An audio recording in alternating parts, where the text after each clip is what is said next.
Good morning. Flex ko lang ang aking ampalaya na masaya. Masaya yung aking ampalaya. May bunga yan eh. Nandito pa kita eh.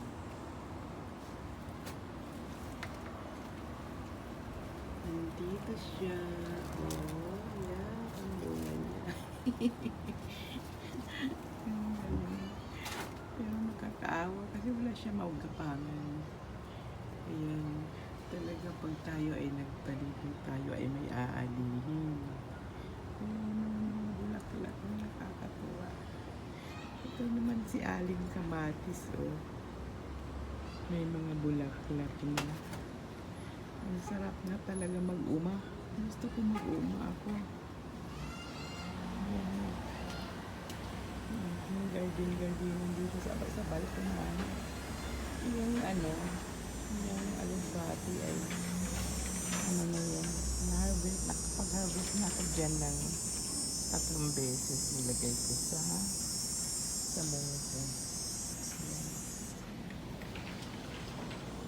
Nakakatuwa lang kasi bida-bida.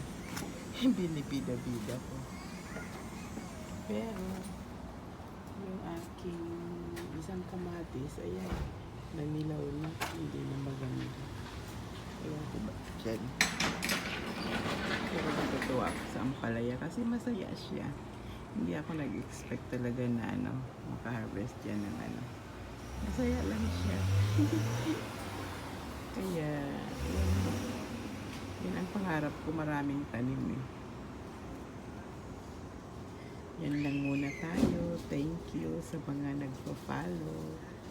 Like and subscribe, please. Thank you.